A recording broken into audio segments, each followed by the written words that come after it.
Alhamdulillahirabbil alamin wa bihi nasta'inu ala umuri dunya waddin. Wassalatu wassalamu ala asyrafil anbiya wal mursalin wa ala alihi wa sahbihi ajma'in. Puji serta syukur kita panjatkan kehadirat Allah Subhanahu wa taala dan izinnya kita bisa bertemu dengan bulan Ramadan setelah tahun kita mendapat musibah pandemi, dan kita juga bersyukur kita dipilih oleh Allah Subhanahu wa taala untuk bisa menikmati bulan yang penuh rahmat dan bulan yang penuh barakah. Nabi sallallahu alaihi wasallam menyatakan kalau saja orang itu tahu tentang keutamaan kemuliaan Ramadan, pasti ingin hidupnya itu di bulan Ramadan terus-terusan. Dan beliau juga menyatakan, gembiralah kalian karena kalian bertemu bulan yang penuh barakah, bulan yang penuh rahmat, ratu dari segala bulan dan bulan Allah, kata beliau. Setiap ibadah yang dilakukan di bulan Ramadan mendapat pahala lebih besar dibandingkan dengan ibadah yang sama yang dilakukan pada bulan selain Ramadan. Ibadah sunat yang dilakukan di bulan Ramadan mendapat pahala seperti ibadah wajib yang dilakukan di luar Ramadan, dan ibadah wajib yang dilakukan pada bulan Ramadan mendapat pahala 70 kali lipat dibandingkan dengan ibadah fardu yang sama yang dilakukan pada bulan selain Ramadan. Dan beberapa pesan lagi dari beliau yang menggambarkan bahwa kita itu harus bersyukur, kita harus gembira bisa bertemu dengan bulan Ramadan. Tinggal bagaimana kita memanfaatkan, mengisi Ramadan itu supaya betul-betul kita memperoleh seperti yang dijanjikan oleh Allah Subhanahu wa taala. Kita temukan dalam hadis nanti katanya yaumil hisab, kemudian orang akan melihat ada sebuah pintu istimewa. Ternyata pintu itu hanya diperuntukkan untuk orang-orang yang berpuasa yang berkualitas. Baik ibu-ibu dan bapak-bapak, Allah telah memilih bulan Ramadan sebagai bulan pelaksanaan ibadah saum. Kita tahu kalau tidak ada bulan yang ditetapkan oleh Allah wajib saum kecuali di bulan Ramadan. Kalau ada saum satu bulan di luar Ramadan, mungkin itu adalah saum pengganti Ramadan, yaitu qadha. Qadha itu tidak boleh di bulan Ramadan. Atau seseorang mungkin nazar akan saum selama satu bulan penuh. Nah itu tentu tidak boleh dilakukan di bulan Ramadan. Karena Ramadan itu sudah ada aturan khusus. Saum Ramadan bukan qadha, bukan kifarat, dan bukan saum-saum yang lain, tapi saum Ramadan. Di bulan Ramadan, sebagaimana kita ketahui, Rasulullah Sallallahu Alaihi Wasallam diangkat oleh Allah menjadi Nabi dan Rasul pada usia sekitar atau menjelang 41 tahun. Beberapa ulama mengatakan sebetulnya bukan hanya Nabi Muhammad, tapi Nabi yang lain sebelum beliau banyak yang diangkat oleh Allah menjadi Nabi dan Rasul itu pada bulan Ramadan. Wallahualam. Tapi yang pasti Nabi Muhammad itu pelantikannya atau mendapatkan wahyu pertama itu adalah pada bulan Ramadan. Pada bulan Ramadan Allah Subhanahu wa taala menurunkan Quran. Quran secara utuh diterangkan dalam surat Al-Qadar, Inna anzalnahu fi lailatul qadar. Aku turunkan Quran pada malam Al-Qadar, yaitu malam yang lebih baik daripada 1000 bulan. Pada malam itu Jibril dan sejumlah malaikat turun ke bumi untuk menaburkan rahmat dan barakah Allah. Dan yang kedua, pada bulan Ramadan juga wahyu pertama turun kepada Nabi. Al-Alaq ayat 1 sampai 5, Iqra bismi rabbikal ladzi khalaq, dan seterusnya. Beberapa ulama mengatakan lagi, bukan hanya Quran, tapi kitab-kitab suci sebelum Quran juga diturunkan kepada para nabi itu pada bulan Ramadan. Tidak ada ayatnya, tapi banyak keterangan mufassirin. Tapi yang pasti Quran adalah turun pada bulan Ramadan. Termasuk katanya suhuf. Suhuf itu lembaran-lembaran khusus yang diturunkan kepada beberapa nabi seperti kepada Nabi Ibrahim, Nabi Idris, Nabi Nuh, dan beberapa nabi lain. Itu pada bulan Ramadan.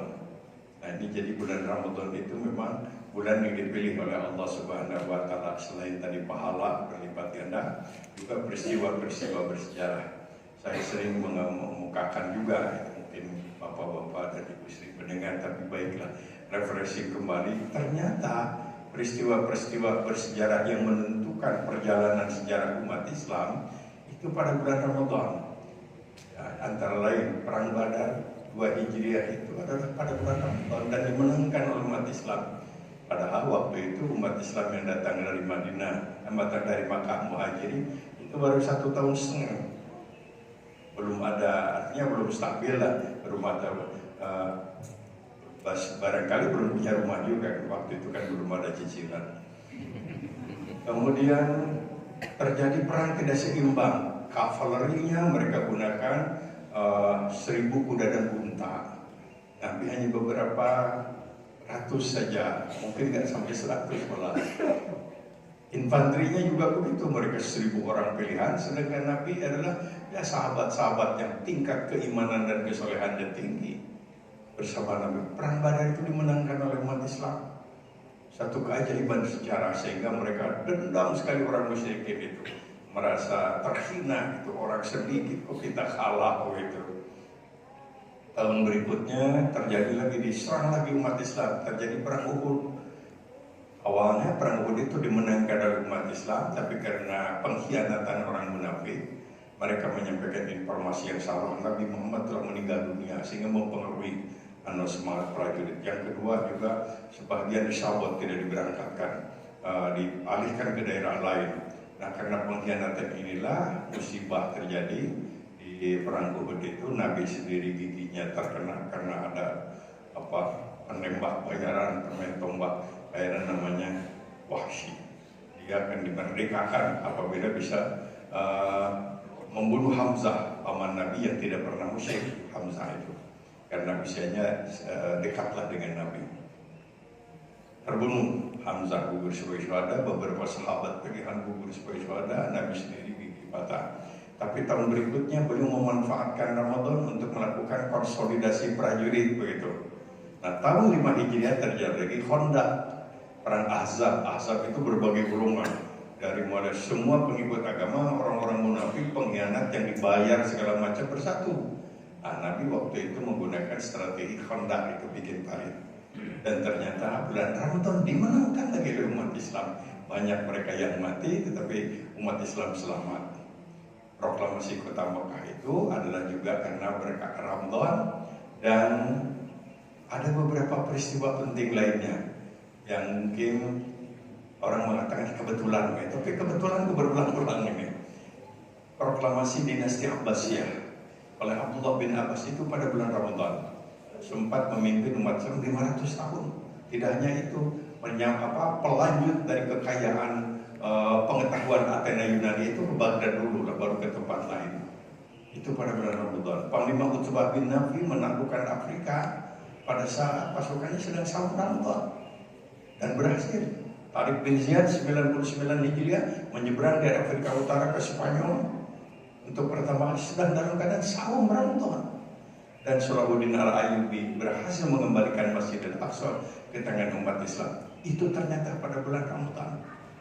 Tentu kita pun tidak boleh lupa 17 Agustus 1945 itu bulan Ramadan, tanggal 8 Ramadan itu. Kalau diukur dengan kekuatan antara Belanda penjajah dengan kita, bukan sebanding. Tetapi dengan berkah Allah melalui Ramadan ini berhasil, alhamdulillah. Dan itu tidak boleh dilupakan oleh kita. Kemerdekaan adalah karena sesuai dengan undang-undang, karena pertolongan Allah, karena kasih sayang Allah, karena rahmat Allah. Jadi tidak pantas kalau kita sombong. Nah, itu Ramadan.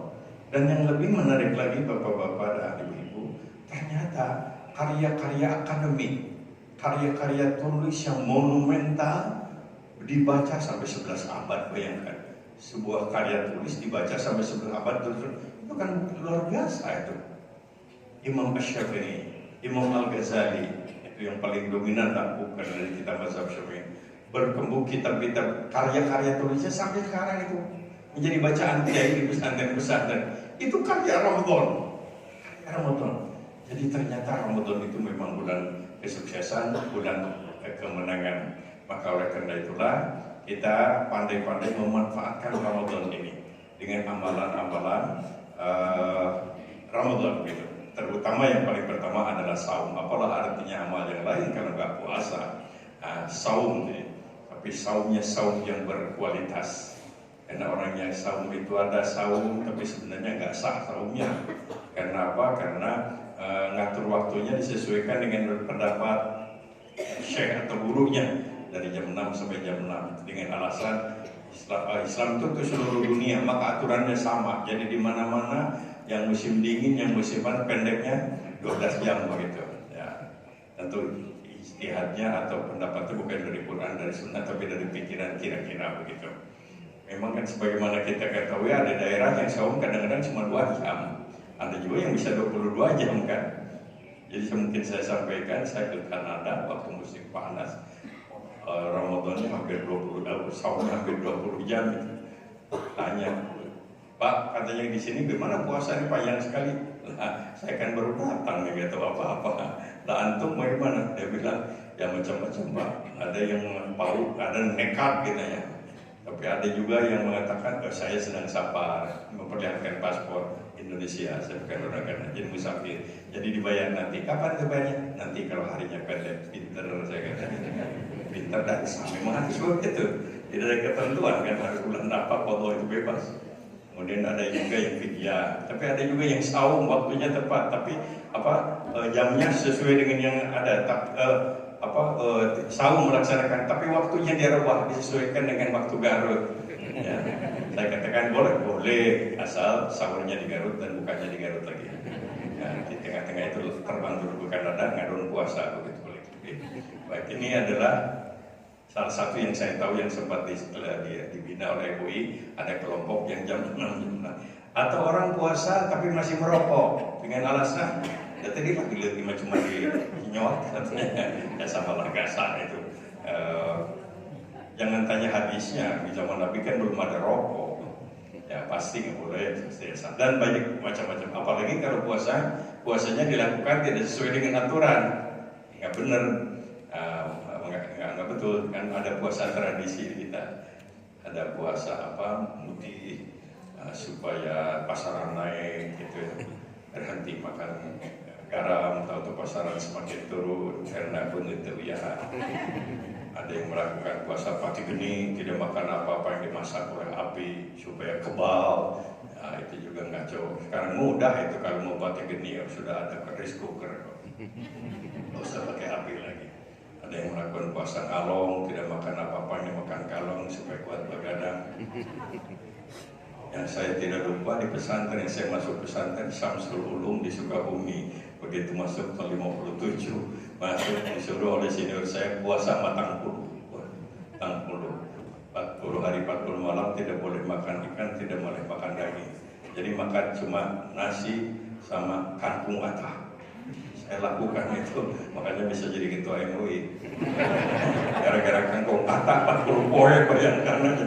Tapi saya perhatikan itu ikan kiriman ayah saya dimakan oleh senior tadi. Aturan licik senior untuk sedangkan junior kurang gizi.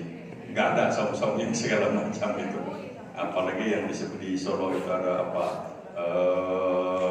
puasa 40 hari, beberapa hari terus tidak buka, maksudnya itu tidak ada. Nyeplong, nyep itu anyep dingin bahasa Jawa, plongnya bahasa Inggris. Jadi dingin panjang nggak makan apa-apa. Ya silakan aja mau melakukan, tapi bukan saum itu sudah ada aturannya dari subuh sampai maghrib dimanapun kita berada. Yang kedua, ada yang saum tapi tidak dapat pahala. Kenapa? Karena saumnya ingin diketahui orang. Kecewa kalau orang lain nggak tahu bahwa kita ini sedang puasa gitu. Agak marah pada orang lain karena orang lain itu menganggap kita tidak puasa. Jadi ingin mendapatkan penghargaan, pujian, riya dalam bahasa agama atau sum'ah. Riya ingin dilihat, sum'ah ingin didengar. Kemudian yang ketiga, ada orang yang saum, sah saumnya memenuhi rukun Islam, tapi tidak melahirkan perubahan. Nah, inilah yang dinyatakan oleh Nabi tepat untuk ini. Rubba min sha'imin laisa lahu min siyamihi illa al-'atasu wal ju'. Banyak orang puasa nggak dapat apa-apa kecuali lapar dan dahaga. Ya, saum kita harus melahirkan perubahan. Apa perubahannya? ujung Al-Baqarah 183. Al-Baqarah 183 itu turun di Madinah, kemudian isinya adalah puasa diwajibkan kepada kita. Puasa itu adalah juga universal, pernah diwajibkan sebelum kita. Dan yang ketiga, target tujuan dari ibadah puasa itu la'allakum tattaqun. Jadi ada sejarah saum di dalam satu ayat itu, kama kutiba 'alal ladzina min qablikum, sebelummu. Nabi sendiri sudah sering melakukan saum ketika di Makkah sebelum ada Al-Baqarah 183 di Madinah. Nah, saum yang dia lakukan oleh Nabi kemudian ditetapkan menjadi saum tatawwu, saum sunat, seperti tanggal 9 Zulhijjah, Arafah itu kan dianjurkan saum, termasuk saum muakkad katanya. Kecuali bagi mereka yang sedang ibadah haji. Yang sedang ibadah haji tidak dianjurkan saum karena di sana sedang melakukan puncak pertobatan. Di Arafah itu puncak pertobatan. Dan pada waktu itulah Allah Subhanahu wa taala katanya memanggil para malaikat, "Hei malaikat-malaikatku, saksikan oleh kalian hamba-hambaku datang dari berbagai macam pelosok bumi. Mereka datang dalam keadaan rambutnya kusut basah. Mereka datang dengan pakaian yang penuh dengan debu. Saksikan oleh kalian, aku maafkan mereka, aku ampuni semua dosa mereka." Nah, inilah bahagianya orang yang bisa melaksanakan ibadah haji. Bayangnya harus antri. Apa-apa, antrinya aja sudah ibadah. Nah, ini saya dapat informasi dari BPKH Jawa Barat ini paling tinggi yang membatalkan haji. Nah, sekarang mau bayar jadi dengan harga yang mahal, antrinya panjang lagi. Jadi saya ingin menghimbau bagi mereka yang sudah daftar, jangan dicabut, biarkan aja. Itu pertama, sudah berpahala. Yang kedua, jadi hajinya kapan? Allah lah yang menentukan. Allah yang menentukan. Tahun kemarin juga adik sudah antri, ternyata usia lebih, jadi berangkat. Dan ada yang sebaliknya. Ada fasilitas-fasilitas tertentu sekarang ini, selain ada biro perjalanan relatif lebih cepat, cuma lebih mahal. Kemudian ada juga yang sekarang bayar, sekarang juga, tahun ini juga dibayar, itu Furoda namanya. Ya, harganya murah, setengah miliar. Ibu dan bapaknya, ini sekali lagi adalah Nabi sudah melakukan Asyura 10 Muharram, termasuk sunnah muakkadah. Pada waktu beliau tahun terakhir, beliau tambah dengan tanggal 9 Tasu'a. Kenapa? Karena orang Yahudi juga puasa. Nah, itu adalah saum yang dilakukan oleh Nabi dan beberapa masyarakat di Mekah sebelum datang perintah. Nah, di antara saum-saum para Nabi yang diabadikan oleh Rasulullah Sallallahu Alaihi Wasallam kepada kita atau sempat diajarkan oleh Nabi kepada umat Islam, namanya saum Daud. Diduga kalau saum Daud pasti juga saum putranya Sulaiman, dua nabi yang sempat menjadi penguasa dunia. Awalnya adalah seorang sahabat yang mendengar Nabi melarang saum wisol. Saum wisol itu tiap hari saum atau tanpa buka seperti bertapa, itu dilarang oleh Nabi. Nah, seorang sahabat usul minta dispensasi. Dispensasinya ada supaya diizinkan saum, bukan perek saum. Ya Rasulullah, Anda melarang kami saum terus-terusan tiap hari. Saya ingin melaksanakannya Rasul untuk taqarrub kepada Allah. Tolong izinkan untuk saya. Kata Nabi, jangan. Tolong ya Rasulullah, kata Nabi, jangan. Harus jaga dirimu, kesehatan. Saya sehat Rasulullah kalau saum itu. Ya kamu kan punya istri, hargai juga istri. Istri saya ridho, kekeh tapi yang saum. Kalau kita kan kekeh bisa terpuasa. Sampai Nabi menyatakan nanti pada satu saat ada kemungkinan panggilan kamu berangkat dakwah ke tempat yang jauh, atau jangan-jangan akan terjadi ini adalah karena ada perang membela agama. Nah, kalau keadaan kamu puasa kan nanti kamu tidak maksimal.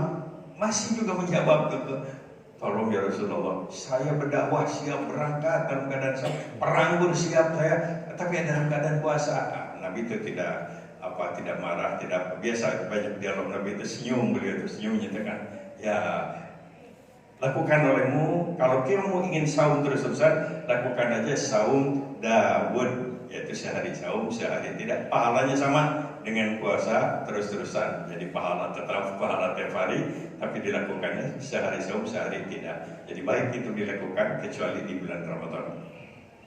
Bulan Ramadan nggak boleh saum Daud. Itu yang kedua. Yang ketiga, ada juga orang yang melakukan saum itu Saum itu juga sudah dilaksanakan oleh beberapa nabi lain, walaupun tidak secara eksplisit dalam ayat, tapi dalam beberapa uraian tafsir ada ya, dihubungkan dengan saum yang dilakukan oleh kita atau yang diajarkan oleh Rasulullah SAW, diposisikan menjadi namanya tawassul. Tawassul itu sebuah pengantar untuk mendapatkan sesuatu yang luar biasa. Kira-kira tawassul ada 3 bentuk tawassul kalau berdoa itu kan. Satu adalah kalau berdoa kita panggil nama-nama Allah, tidak hanya Allah saja, tapi Ya Rahman, Ya Rahim yang ada dalam Asmaul Husna atau nama-nama yang lain yang dicontohkan oleh Rasulullah. Yang kedua, tawassul itu bisa kepada orang, tapi minta didoakan kepada yang hidup, bukan kepada yang meninggal dunia. Jadi orang ini soleh ini, orang soleh minta, kita yakin tolonglah didoakan, boleh itu didoakan, minta. Nah yang ketiga, ini yang dalam kaitan saum dan ibadah lainnya, yaitu saum sebagai tawassul adalah pengantar untuk mendapatkan sesuatu yang luar biasa. Pertama, pertobatan. Kita tidak boleh lupa saum ini adalah saum Ramadan itu syahrul maghfirah, bulan ampunan, bulan pertobatan. Jadi saatnya sekarang di bulan Ramadan inilah kita mengakui jujur bahwa kita berdosa dan kemudian menyatakan penyesalan yang ikhlas atas dosa yang sudah kita lakukan dan berjanji tidak akan mengulangi kembali. Hantarkan dengan saum. Konon kabarnya Nabi Adam setelah berbuat khilaf menghampiri sebuah pohon atau disebut makan buah urdi, kemudian ditegur oleh Allah, beliau melakukan pertobatan saum, lantas beliau berdoa. Doanya juga bisa dibaca oleh kita sebagai doa pertobatan. Rabbana dzalamna anfusana wa illam taghfir lana wa tarhamna lanakunanna minal khasirin. Itu pengakuan. Nah, hati-hati kalau baca ini harus tamat, jangan separuh terus diamini orang. Rabbana dzalamna, Tuhan kami telah menzalimi diri kami. Amin. Can tamat teman doanya. Harus tamat. Minal khasirin. Yang kedua, Nabi Nuh. Nabi Nuh itu berdakwah ratusan tahun. Diabadikan dalam Al-Quran bagaimana proses kesulitan dakwah Tuhan. Saya terbuka, kadang-kadang sembunyi-sembunyi, siang, malam, semua waktu saya gunakan untuk dakwah. Tapi saya tahu betul anak saya aja tidak mau, istri saya jadi musuh saya, sekitar saya akan memusuhi saya. Beliau saum, lantas Allah memberikan jawabannya bikin olehmu perahu. Nah itu kemudian terjadi banjir di zaman Nabi Nuh itu. Nabi Ibrahim alaihissalam juga menghadapi suatu tantangan berat, sesuatu yang secara nalar nggak bisa, yaitu sudah ketetapan Raja Namrud, tidak bisa dirubah, tidak ada bisa menggugat, api unggun sudah dibakar, Nabi Ibrahim sudah disiapkan untuk dilemparkan di sebuah tempat begitu. Nabi Ibrahim saum. Setelah saum itu mohon kepada Allah, Allah memberikan pertolongan, dikemas dalam wahyu. Ya narukuni bardau wassalaman ala Ibrahim. Api dingin kamu kepada Ibrahim, tapi tetap panas kepada yang lain. Api menjadi dingin kepada Ibrahim. Ayat itu ada dalam Quran, ayat jadi bisa dibaca oleh ibu. Ya narukuni bardau wassalaman ala Ibrahim. Sentuh itu api, insya Allah tutup. Nah, karena itu bukan jawabkan, itu wahyu tentang pertolongan Allah. Nabi Musa itu harus ada peluang menghadap Allah di Bukit Sinai. Tentu sebuah perasaannya luar biasa, jadi beban spiritual. Waduh, menghadap Allah di tempat ini, orang lain gak diberi, saya diberi kesempatan. Perlu mempersiapkan mental yang luar biasa. Jangan sampai nervous, jangan sampai salah begitu. Beliau katanya melakukan saum. Saumnya sama, saum kita itu sama. Kemudian Nabi Yusuf di penjara. Di penjara nggak ada yang bisa bela, dia sendiri nggak bisa apa, tapi bisa saum. Selama di penjara beliau saum. Ada peluang dia bisa keluar, kemudian dipercaya oleh penguasa sampai menjadi pengganti, menjadi perdana menteri lah, orang pertama di Mesir pada waktu itu. Nah ini saum kita pun bisa melakukannya. Saum sebagai tawassul, saum dulu. Jadi saum dulu berbeda. Nah, Ramadan ini kita tiap hari saum. Jadi peluang kita ini untuk minta apa kepada Allah. Asal tentu saja yang sopan, yang baik, yang wajar. Jangan saum minta supaya bisa terbang. Asal bukan tiket, mereka akan pesawat.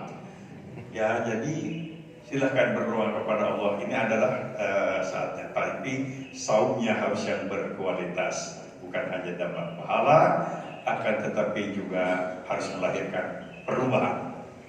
Dalam Islam itu memang setiap ibadah di dalamnya ada muatan kepasrahan kepada Allah, kepatuhan, sholat, patuh kepada Allah, ibadah mahdoh. Tapi yang kedua di dalamnya ada muatan pendidikan, peningkatan kualitas. Sholat itu bisa tanha anil fahsya wal munkar, mencegah perbuatan jahat dan perbuatan munkar. Zakat itu tutohiruhum matuzakihim biha, membersihkan harta dari hak orang lain yang dititipkan oleh Allah kepada muzaki, dan yang kedua membersihkan hati dari penyakit tamak, rakus, kikir, pada kemudian jabjahir, betul kesiran, menikah karena produk dan seterusnya. Nah itu adalah fungsi. Nah, saum itu eksplisit la'allakum tattaqun, supaya kamu menjadi orang takwa. Orang takwa. Nah inilah saum yang disebut oleh Al-Ghazali dalam karya Hilwang Khawasil Khawas, saum yang istimewa untuk orang-orang pilihan, orang-orang pilihan, yaitu saum yang juga disertai dengan keikhlasan, meninggalkan hal-hal yang membatalkan saum dan meninggalkan segala macam bentuk dosa dan kesalahan. Dan saum bisa berfungsi sebagai tawassul untuk mendapatkan sesuatu. Nah, kita kembali ke ajaran bahwa di saum itu juga tidak hanya berhenti dari makan dan minum, akan tetapi berhenti dari perbuatan-perbuatan yang tidak baik.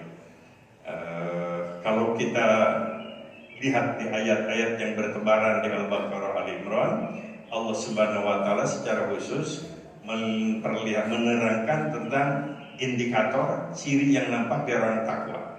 Apa cirinya orang takwa yang berhasil dididik ibadah puasa? Itu bisa menjadi ukuran kita nanti kalau selesai ada perubahan apa enggak. Pertama tentu saja iman yang mantap. Yang kedua sholat yang berkualitas. Sholat yang berkualitas. Ya, ikhlas, khusyuk, kemudian dan lain-lain, mungkin kalau fardu berjamaah begitu. Sholat yang berkualitas, dan secara khusus dalam salah satu surat Al-Quran dikatakan sholat malam. Makanya di bulan Ramadan ini kita harus merancang, mempersiapkan kita tiada malam tanpa sholat malam. Supaya sholat malamnya tidak ditinggalkan, maka diberikan peluang boleh di waktu itu dilakukan awal malam. Di bulan lain kan tidak boleh, harus penghujung malam. Nah di bulan Ramadan awal malam silakan kita sebut taraweh. Nabi sendiri nggak nyebut taraweh, tapi tidak salah. Ada izin, sunnah itu kan ada diucapkan, ada dicontohkan, dan ada takrir diizinkan. Jadi sahabat-sahabat rombongan ke masjid pada salat, Nabi tidak melarang. Walaupun cuma 3 malam, Nabi pindah di rumah lagi seperti biasa. Kenapa? Beliau menyatakan, saya khawatir ini dianggap wajib gitu. Dan beliau sendiri memang punya kebiasaan qiyamul lailnya yang mungkin menurut pertimbangan kesayangan beliau kepada umatnya, jangan sampai mereka merasa berat. Kadang-kadang kan beliau rata-rata sepertiga malam begitu. Nah, tiada malam tanpa sholat malam. Ciri orang yang takwa. Sholat malam ini Bapak dan Ibu sudah diperintahkan kepada Nabi sebetulnya 10 tahun sebelum sholat wajib di Isra Mi'raj, yaitu ketika turun surat Al-Muzammil. Dan turunnya itu ketika Nabi sedang dihadapkan dengan berbagai macam tantangan, fitnah, ujian, perolok, segala macam kepahitan. Sehingga Allah memberikan sebuah resep spiritual. Resep spiritual tahajud masih berlaku bagi kita juga sekarang. Dilihat dari beberapa hadis, kan sholat malam itu justru solusi spiritual. Termasuk tarawih sekali lagi. Umpamanya Allah Subhanahu wa taala menyatakan jarak antara aku dan seorang hamba pun yang tidak ada hijab dan penghalang adalah di waktu akhir malam, di waktu malam. Ramadan ada lagi hadisnya. Kemudian dalam surat Al-Muzammil Allah memerintahkan kepada Nabi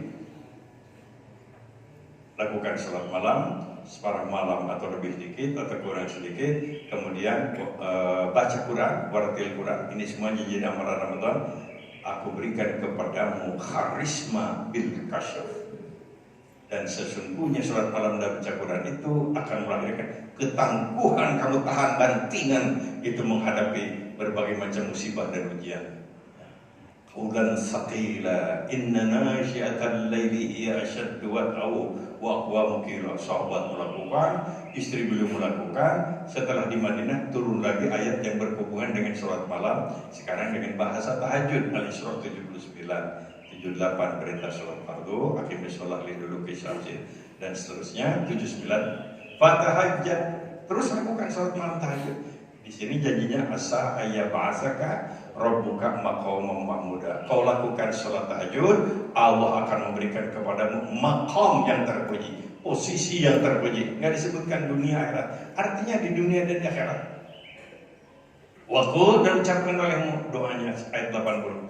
Rabbi adkhilni mudkhala sidqin wa akhrijni mukhraja sidqin waj'al li min ladunka sultanan nasir. Tuhan, masukkan aku kepada posisi yang baru dengan cara yang baik.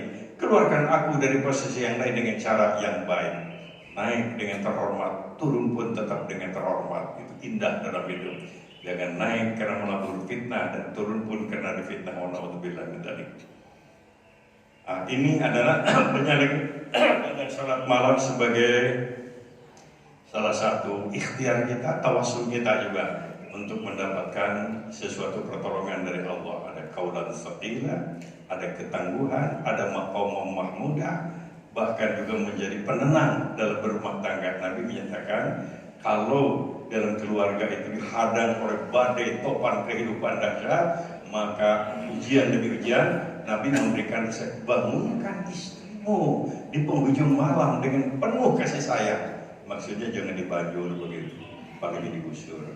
Atau bangunkan suamimu di penghujung malam dengan penuh kasih sayang. Fayakuman, suami istri bangun sholat malam, wayadzuranillah, dan berzikir, berdoa sesuai dengan apa yang dimintanya. Allah menyatakan, aku malu kalau aku tidak memenuhi keinginan mereka. Yang maksur itu yang biasa dibaca, terutama dibaca oleh Nabi, didiktekan oleh Nabi, seperti Subhanallah wa bihamdihi subhanallahil azim astaghfirullah. Itu ada dasarnya dari surat An-Nasr, idza jaa nasrullah. Dan yang menarik, perintah membaca tasbih, tahmid, dan istighfar itu justru Nabi dalam keadaan sukses menang habis proklamasi kota Makkah. Katakan kalau sudah datang pertolongan Allah, kau lihat itu orang-orang afwajah berbondong-bondong masuk Islam. Tapi Allah menyatakan kau menang, kau bahagia, kau sukses. Tetapi dikatakan jangan merasa suci diri, yang maha suci cuma Allah. Kau menang, kau sukses, jangan bilang pujian. Jangan kecewa karena orang lain nggak memuji kamu. Bihamdi rabbika. Kemudian yang ketiga, istighfar. Wastaghfiruh. Ketika menang sukses istighfar, apalagi tidak sukses tidak menang harus banyak, lebih banyak istighfar. Wastaghfiruh, istighfar kamu. Nah, inilah yang dikemas hadis dalam riwayat-riwayat yang sahih. Subhanallah wa bihamdihi subhanallahil azim astaghfirullah. Nabi biasanya membaca sekitar 100. Ada yang menyebutkan 70, ada 90, ada yang 100 lebih. Artinya bebas jumlahnya. Di penghujung malam sediakan waktu untuk banyak istighfar. Zikir yang masyhur yang lain adalah yang biasa, sudah subhanallah walhamdulillah wa la ilaha illallah wallahu akbar wala haula wala quwata illa billahil aliyil azim.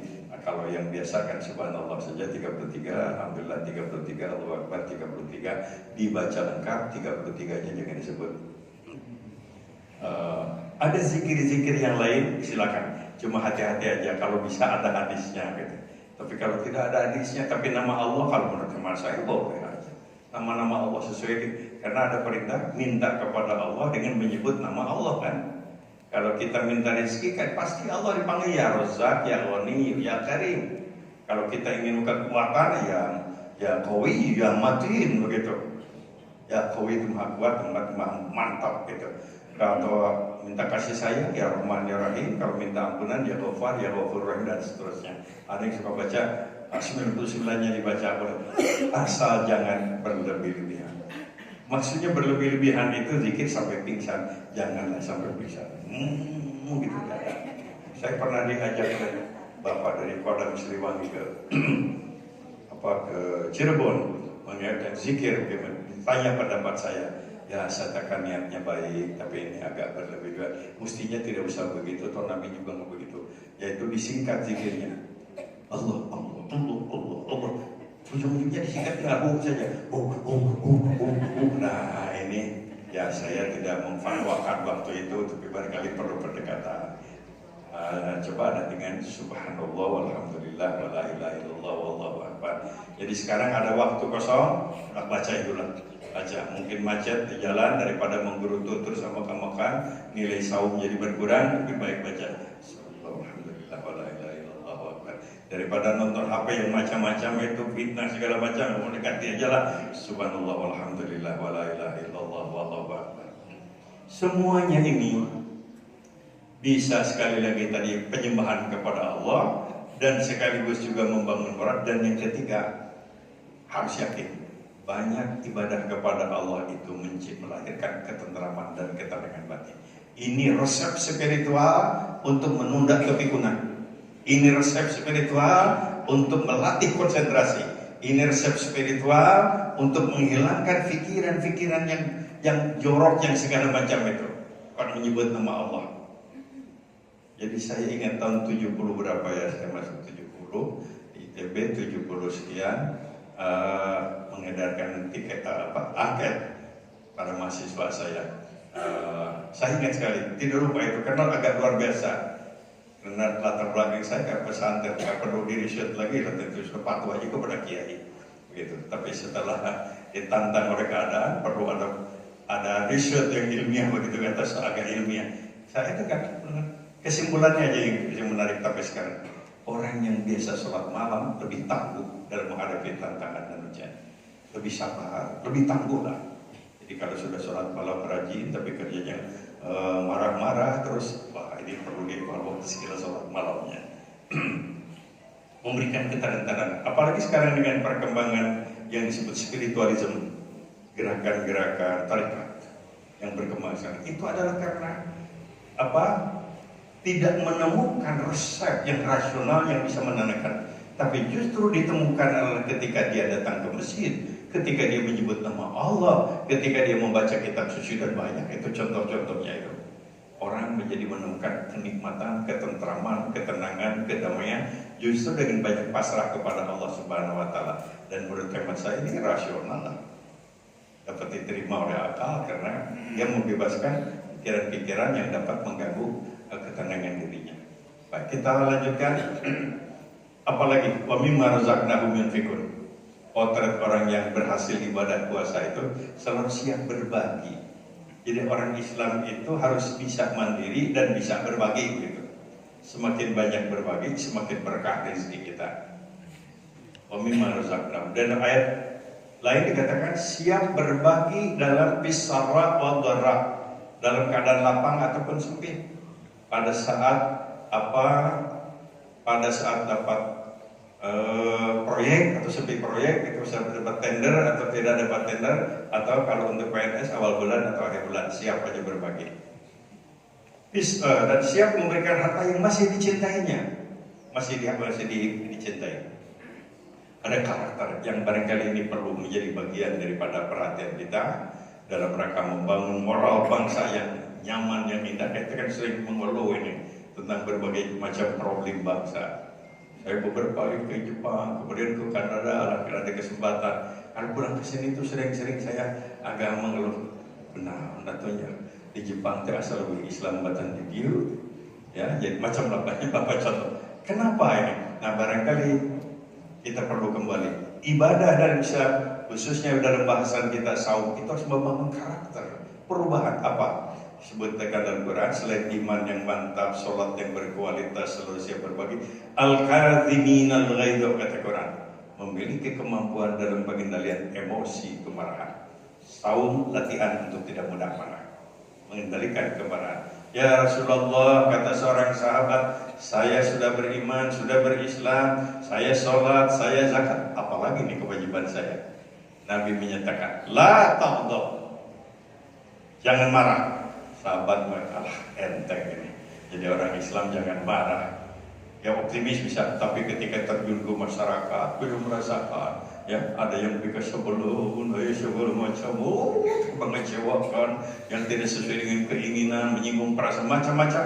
beliau kembali kepada Rasulullah. Ya Rasulullah, ternyata jadi orang Islam itu yang paling sulit itu ini, tidak boleh marah. Kata Nabi, marah itu ada ketika kamu marah, hatimu sedang didomini oleh iblis.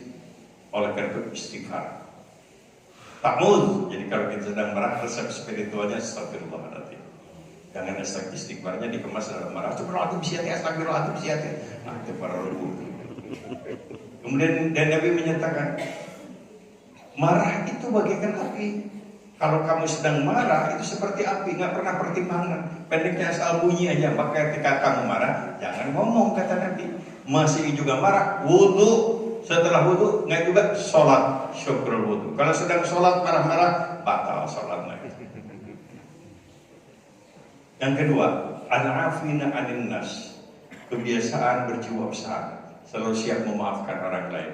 Orang dendam itu nggak pernah tenang hidupnya, pikirannya muter aja bikin celaka orang. Lebih baik al-afinas, pemaaf. Contoh teladan yang luar biasa dari Rasulullah. Ada beberapa peristiwa. Pertama adalah di Taif, dan yang kedua ketika Nabi sempat disiram oleh darah unta ketika sujud. Yaitu doa beliau, Tuhan, jangan kau turunkan azab kepada mereka. Mereka bukan orang jahat, tapi mereka orang yang belum tahu bahwa aku Rasulullah. Berilah mereka hidayah dan petunjukmu supaya mereka menjadi sahabatku. Orang-orang yang didoakan itu menjadi pejuang-pejuang. Karena dakwatul mazlum, doa orang yang dizalimi itu tidak ada hijab penghalang antara aku dan mereka. Begitu Allah Subhanahu wa taala menyatakan. Hilangkan perasaan dendam, atasi dengan pendekatan spiritual, zikir, pasrah kepada Allah Subhanahu wa taala. Al-mufuna bi'ahdihim idza ahadu, konsisten memenuhi janji, hidup jujur. Hidup jujur. Nabi menyatakan jadi orang Islam itu paling mudah baca syahadat. Yang paling sulit hidup jujur, kita Nabi. Hidup jujur. Beliau menyatakan la imana liman la amanah. Gak ada iman itu bagi orang yang suka tidak jujur itu. Gak ada imannya itu. Kalau orang meninggal dunia di medan pertempuran membela agama, mati syahid, semua dosa dimaafkan kecuali satu, ketidakjujuran. Ketidakjujuran itu karena mencelakakan orang. Gak bisa ditebus dengan gugur sebagai syuhada. Ini beratnya amanah, dan saum harus melatih kejujuran, membangun kejujuran. As-sabirina fil ba'sa wad dharra. Orang yang berhasil dididik oleh ibadah puasa itu adalah sabar, tabah, kesabaran. Jadi kita melatih dan Ramadan ini untuk sabar. Tidak hanya sabar untuk tidak makan, tidak minum, tapi juga sabar dari perbuatan-perbuatan yang tidak baik. Kemudian kalau terlanjur berbuat dosa dan salah, idza fa'alu fahishatan aw dzalamu anfusahum. Kalau terlanjur berbuat dosa dan salah, orang yang berhasil dididik ibadah saum itu ia sportif, tidak bersilat lidah membela kesalahan, cari-cari alasan. Dia dengan jantan mata, saya salah, saya manusia, saya salah.